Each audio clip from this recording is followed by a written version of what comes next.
ఆమె దాని మీద పెట్టు కుర్చీ మీద.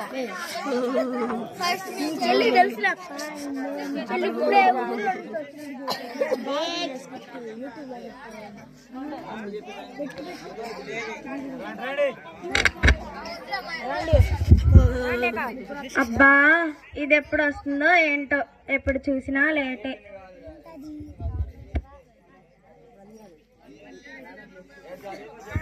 అమ్మా వయ్యారి ఎప్పుడు చూసినా లేటే. అమ్మా ఏంటే ఎంత లేటు? నీకేంటమ్మా, మీ ఇంట్లో వాషింగ్ మిషన్ పెట్టుంది, నాకేమో ఆ పాత బండి మీద బాది చేతులు నొప్పొచ్చేస్తున్నాయే. అవి అందరికుండే బాధే కదే బాబు. ఊరుకోమ్మా బాబు. అవును చెప్పడం మర్చిపోయాను, ఆ పక్కింటి సుజనా లేదు, నేనంట అక్కడ విషయాలు ఇక్కడ విషయాలు అక్కడ చెప్తానంట. నేనంట పెద్ద సాడిస్ట్ అంటే. నిజమే కదా? ఏంటి అంటున్నా? నువ్వు మంచిదాని అంటున్నానే. ఏంటో అందరి కళ్ళును నా మీదే.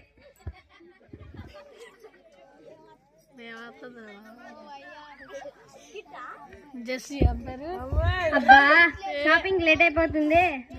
హే జెస్సీ, ఎక్కడికి వెళ్తున్నావు? షాపింగ్ వెళ్తున్నా. ఇలా వచ్చి కూర్చో, మాతో మాట్లాడు. అబ్బా నాకు చాలా పనులు, నేను వెళ్ళాలి. కూర్చో అమ్మా. సరే, ఇంతకు నన్ను ఎందుకు పిలిచారో చెప్పండి. ఏం లేదు, నీతో మాట్లాడదామని. డబ్బుందని విర్రవేగుతుందే, పెద్ద ఫోన్ అనుకుంటా. ఇంకేంటి మరి సంగతులు? ఏం లేదే, నువ్వే చెప్పాలి. నా దగ్గర ఏముంటాయే?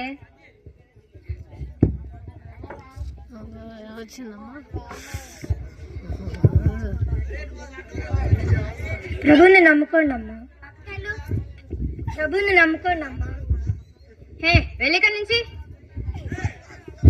ఏ అమ్మాయి ఇట్రా, వెళ్ళు. నీకెందుకు అది చెత్తబొట్లో పడేక? ఆగే చెప్తాను. ఇప్పుడు నేను షాపింగ్కి వెళ్తాను కదా, ఆ తర్వాత ఎలాగో డిన్నర్ చేస్తా, ఆ తర్వాత చేతులు తుడుచుకోవడానికి పనికి వస్తుంది. ఇంకేంటే మరి? మీకు ఓ విషయం చెప్పడం మర్చిపోయాని, మన పక్కింటి సృజన లేదు, వాళ్ళ కూతుర్ని మొన్నే కదా స్కూల్లో జాయిన్ చేసింది, అప్పుడే కాలేజీకి వెళ్తుంది. ఏంటి? నేను చూసినప్పుడే స్కూల్కి వెళ్తుంది, అప్పుడే కాలేజీకి కూడా వెళ్ళిపోతుందా? ఏంటో కాలం మీద స్పీడ్ గా గడిచిపోతుంది. అంటే మనం రోజు రోజుకి ముసలోళ్ళు అయిపోతున్నాం అన్నమాట. అవునబ్బా, ఈ మధ్య నా గ్లామర్ కూడా తగ్గిపోతుంది. అంటే మన నిమిషానికి చాకు దగ్గరైపోతున్నామా? అంటే నేను సంపాదించిన ఆస్తి నాతో రాదా?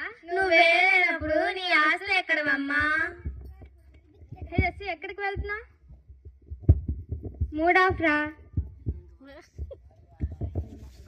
పదవే, మనం కూడా వెళ్దాం. అదేదో స్టార్ అంట, 5 రెక్కల స్టార్ అంట, చూసొద్దాం పద.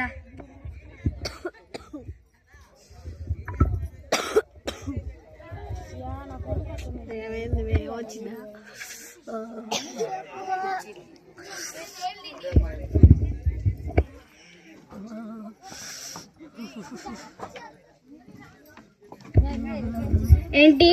నేను నిమిషానికి చాకు దగ్గర అవుతున్నానా? అంటే నేను సంపాదించిన ఆస్తి నాతో రాదా? ఇప్పుడు నాకు ఎవరు సహాయం చేస్తారు? అసలు నాకేం అర్థం కావడం లేదు.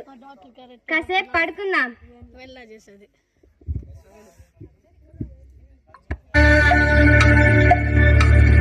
నీ ఆయుష్కాలము ఎంత కొద్దిదో నీకు తెలుసా? ఆవిరి వలె మాయమైపోతావు. తరములు వెంబడి తరములు గతించిపోచున్నది. అయ్యో, నీ జీవితం ఎంత అల్పమైనది. సమయము పొట్టువలే గతించిపోచున్నది. సమయము పొట్టువలే గతించిపోచున్నది. అంటే నా ఆస్తి నాతో రాదా? అంటే నా ఆస్తి నాతో రాదా? నేను ఆయుర్ వల్లే గతించిపోతానా? ఇప్పుడు నాకెవరు సహాయం చేస్తారు? అసలు నాకేం అర్థం కావడం లేదు. నాకు తెలిసిన మంచి సైంటిస్ట్ ఉన్నారు కదా, ఆమెను వెళ్ళి అడుగుదాం, ఆమె చెప్తారు.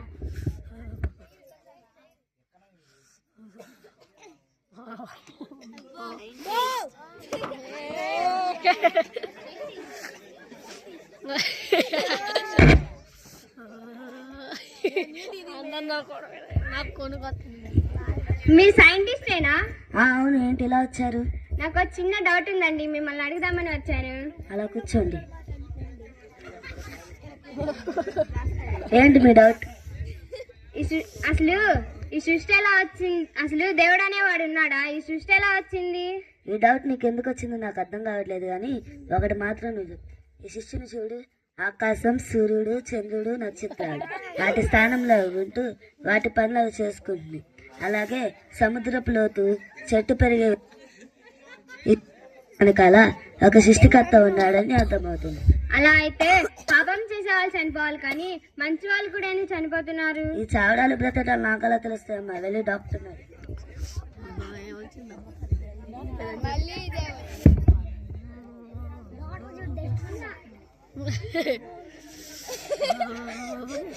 దాని మీద సైడ్లో అన్ని చేయాలమ్మా.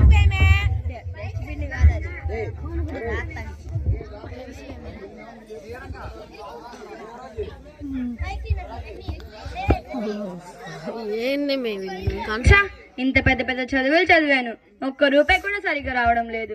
నిన్నేమో అంత కష్టపడి డ్యూటీ చేసినా కూడా ఒక్క రూపాయి కూడా సరిగ్గా రాలేదు. ఈ రోజు ఎలాగైనా డబ్బులు తెచ్చుకోవాలి. చూద్దాం ఎవరెవరు వస్తారో. ఎందుకు అలా నవ్వుతారు? అసిస్టెంట్, ఒక్కొక్కరిని పిలు. అబ్బా, ఈ మాయదర్ అసిస్టెంట్ ఎక్కడికి వెళ్ళాడో ఏంటో. నెక్స్ట్.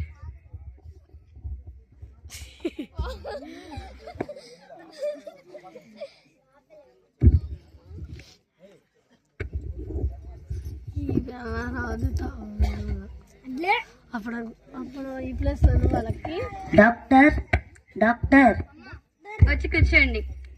పేపర్ పైన సైన్ చేయాలా? ఏంటమ్మా మీ ప్రాబ్లం? కడుపు నొప్పి డాక్టర్. నిన్నేం తిన్నారేంటి? నిన్న మధ్యాహ్నం ఫంక్షన్కి వెళ్ళాను డాక్టర్. అక్కడ 2 మేక కాళ్ళు, 2 చేతులు తినేసాను డాక్టర్. మిగతా పార్ట్ కూడా తినాల్సిందమ్మా, లేకపోతే అది ఫీల్ అయ్యేది. మర్చిపోయాను డాక్టర్. ఇష్యూ.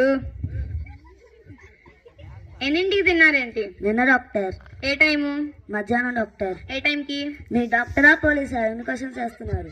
కూర్చోండమ్మా, చెప్పండి ఏ టైంకి ఏమేమి తిన్నారు? 12 గంటలకు డాక్టర్. 12 గంటలకు తిన్నారా? సరే, ఇది తీసుకుని వాడుకోండి. వారం రోజులు ఎండలో నుంచండి అమ్మా. తగ్గిపోతుంది డాక్టర్. తగ్గిపోతుంది, కానీ నాకు నా అసిస్టెంట్కి ఫీజు ఇచ్చేళ్ళు. తగ్గిపోతుంది డాక్టర్. తగ్గిపోతుందమ్మా. తగ్గిపోతుంది డాక్టర్. తగ్గిపోతుంది, వెళ్ళవమ్మా. నెక్స్ట్.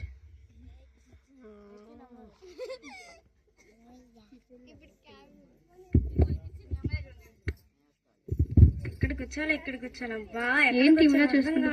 ఏంటమ్మా అలా చూసుకుంటున్నారు? డాక్టర్, ఇక్కడ 2 కుర్చీలు ఉన్నాయి, ఎక్కడ కూర్చోాలో అర్థం కావట్లేదు డాక్టర్. ఏంటి అక్కడ 2 చేసింది? సరే అమ్మా, మీకు ఇష్టం వచ్చిన దాంట్లో కూర్చోండి. అమ్మా అది చైర్ కాదమ్మా, ఇక్కడ వచ్చి కూర్చోండి.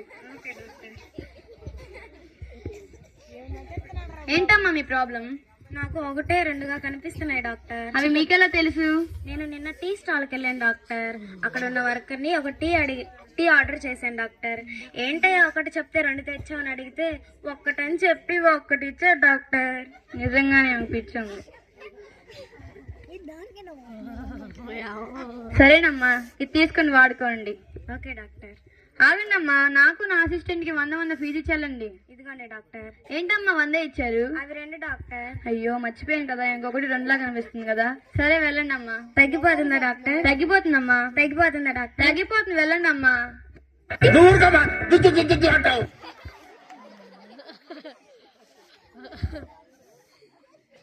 ఈ రోజు ఇలాగుంది, ఒక్కొక్కరు ఒక్కొక్కలా ఉన్నారు. నెక్స్ట్. డాక్టర్ డాక్టర్ అమ్మా,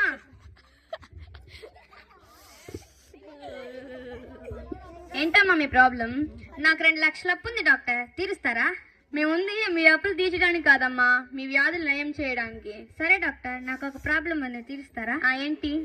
నాకు ఒక్కొక్కసారి చాలా ఆనందం వేస్తుంది డాక్టర్, ఒక్కొక్కసారి షాక్ అయిపోతున్నాను డాక్టర్, ఒక్కొక్కసారి ఏడుపు వచ్చేస్తుంది డాక్టర్. దీన్ని నా భాషలో పిచ్చి అంటారు. ఏంటి డాక్టర్ తెగ రాసేస్తున్నారు? కంగారు పడకండి అమ్మా, ఇది మీకే ఇస్తాను. ఇదిగోండి అమ్మా, ఇది తీసుకుని వాడుకోండి. ఏంటి డాక్టర్ డైలీ సీరియల్ రాసిచ్చారు? మీరు అవి చూడడం మానేస్తే ఆటోమేటిక్ గా మీ పిచ్చి పోతుందమ్మా. సరే డాక్టర్, వెళ్ళండి అమ్మా. తగ్గిపోతుందా డాక్టర్? తగ్గిపోతుందమ్మా. తగ్గిపోతున్నా డాక్టర్? తగ్గిపోతుందమ్మా. ఏంటో ఈరోజు ఇలాగుంది. కాసేపు ఫోన్ అయినా చూసుకుందాం. ఏంటి పేషెంట్స్ ఎవరు లేరా ఏంటి? నెక్స్ట్. కరోనా వాళ్ళు వస్తారు చూడు ఇప్పుడు. కరోనా వాళ్ళు ఎవడో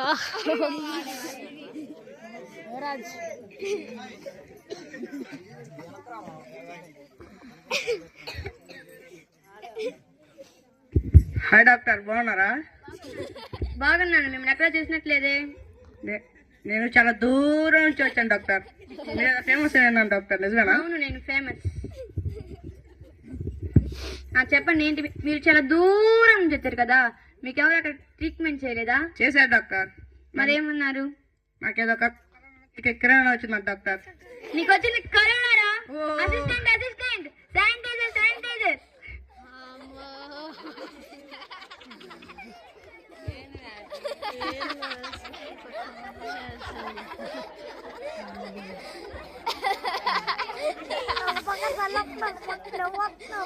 ఏమైందిరా?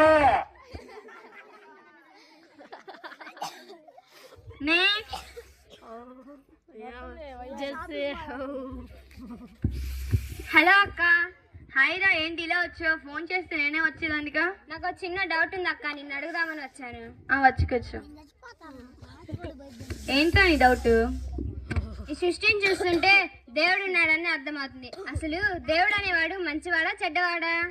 దేవుడు అనేవాడు మంచివాడే. సరే, నాకు తెలిసింది నేను చెబుతాను. ఇన్నాళ్ళ నా సర్వీస్లో 10 కోట్ల ఆస్తున్నవాడు కూడా ఎప్పుడోకప్పుడు చనిపోవలసిందే. అలాగే 1000 రూపాయలతో జీవనం సాగించేవాడు కూడా ఎప్పుడోకప్పుడు చనిపోవలసిందే. కానీ ఒకటి మాత్రం గుర్తుపెట్టుకో, పాపానికి వచ్చే జీతం మరణం.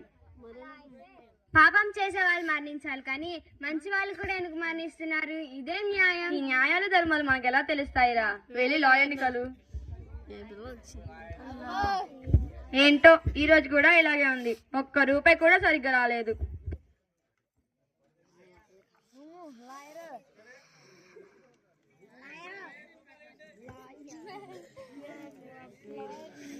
ఏంటి మర్చిపోయారు, ఇద్దరు మారారు. లాయర్ గారు చెప్పండి అమ్మా, ఏ పేపర్ పై సైన్ చేయాలి? అలాంటివి ఏం వద్దండి. నాకు ఒక చిన్న డౌట్ ఉంది, మిమ్మల్ని అడుగుదామని వచ్చాను. రండి కూర్చోండి. చెప్పండి, మీ డౌట్ ఏంటి? ఈ సృష్టిని చూస్తుంటే దేవుడున్నాడని అర్థమవుతుంది. మనుషులు పాపం చేయడం వల్ల మరణిస్తున్నారని అర్థమవుతుంది. అలా అయితే పాపం చేసే వాళ్ళు మరణించాలి, కానీ మంచి వాళ్ళు కూడా ఎందుకు మరణిస్తున్నారు? ఇదేం న్యాయం? నేను ఒక లాయర్గా చెప్తున్నాను. నీవు పుట్టినప్పటి ఈ లోకంలో నీతిమంతులు అనేవారు లేరు, ఒక్కరు కూడా లేరు.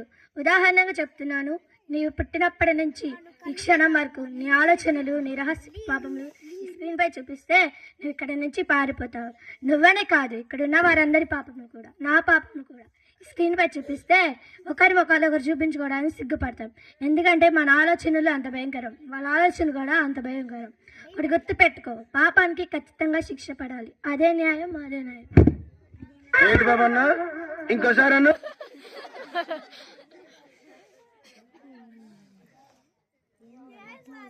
ఫినిష్ అయిపోయింది. ఒకటి ఉందిరా, ఈ పిల్ల క్యారెక్టర్ లాస్ట్ ఇది. అంటే నేను పాపం చేశాను, నాకు శిక్ష పడుద్దా? నాకు శిక్ష పడుతుంది. ఈ శిక్ష నుంచి నన్ను ఎవరు రక్షిస్తారు? నన్ను ఎవరు రక్షించరా? నా కోసం ఒక్కరు కూడా లేరా?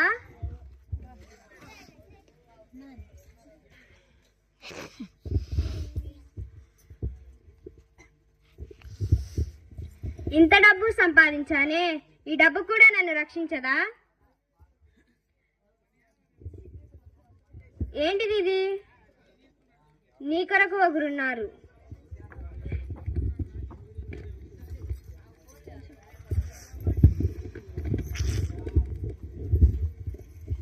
మానవుడు జన్మతః పాపి. ఇంకా శరీరం చిన్నదో పెద్దదో పాపం చేయడం వలన ఇంకా పాపం కూర్చుకుంటున్నారు. పాపం వలన వచ్చు జీతం మరణం. శరీర మరణం అందరికీ సాధారణం. మరణం అనంతరం మానవుని ఆత్మ చేరుకునేవి 2 స్థానాలు. ఒకటి పాపం వలన వచ్చు నిత్య నరకం, అక్కడ అగ్ని ఆరదు, దేహం చావదు, యుగ యుగాలు భయంకరమైన యాతన. ఇంకొకటి రెండవది పాపం లేని వారికి పరిశుద్ధుల కొరకు సిద్ధపరచబడిన పరలోకం. అది ఆకలి దప్పులు లేని రాజ్యం, కష్టాలు కన్నీళ్లు లేని గొప్ప రాజ్యం. అసలు పరిశుద్ధులు ఎవరున్నారు? దేవుడొక్కడే పరిశుద్ధుడు. నరకం దిశగా పయనిస్తున్న మానవుని శరీరంలో పరిశుద్ధుడు ఆయన. యేసుక్రీస్తు మరణించుటకు భూమిపైకి వచ్చారు. ఒక నీతిమంతుడు కొరకు ఒకరు మరణించడం అరుదు. యేసుక్రీస్తు భక్తిహీనుల కొరకు, పాపుల కొరకు, శత్రువుల కొరకు, యావత్తు మానవుల కొరకు మరణించారు. అన్యాయపు తీర్పులు, వీపుపై ఒకటి తప్పు 40 కొరడా దెబ్బలు, తలపై ముళ్ళ కిరీటం, ముఖాన 600 రోమా సైనికుల ఉమ్ములు, భుజాన గరుకైన సిలువ, చేతుల్లో కాళ్ళల్లో పొడవైన మేకులు, మండుటెన్నల్లో ఇంకా ఎన్నో భయంకరమైన శ్రమలను మానవుల కొరకు భరించారు. పాపిగాని గ్రహించి క్షమాపణకై వేడుకుంటే ఆయన క్షమించి నరక శిక్షను తొలగించి పరలోక భాగ్యం ఇస్తారు. అంటే ఇప్పుడు నేను దేవుడిని నమ్మితే నన్ను దేవుడు రక్షిస్తాడా? నా పాపాలన్నీ నేను ఒప్పుకుంటే దేవుడు నన్ను రక్షిస్తాడు. నేను పాపాలన్నీ ఒప్పుకుంటున్నాను.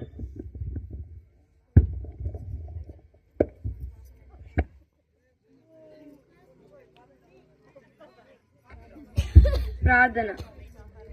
అత్యున్నత సింహాసనపై ఆసనైన దేవా, నీ రెక్కల కింద నా తండ్రి మమ్మల్ని ఇప్పటివరకు నా తండ్రి భద్రపరిచినందుకు స్తోత్రమయ్యా.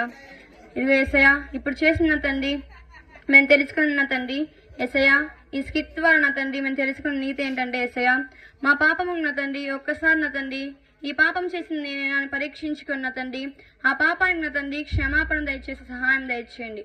మేము నా తండ్రి ఆ పాపములు ఒప్పుకొని నీ యందు నా తండ్రి భయభక్తులు కలిగి ఉండి జీవించే సహాయం దయచేయమని ఈ చిన్ని ప్రార్థన తండ్రి నీ పాదాలను చేర్చుకోమని నజరేయుడైన యేసుక్రీస్తు పరిశుద్ధ నామములో అడిగి వేడుకొని ప్రార్థిస్తున్నాం తండ్రి. ఆమేన్.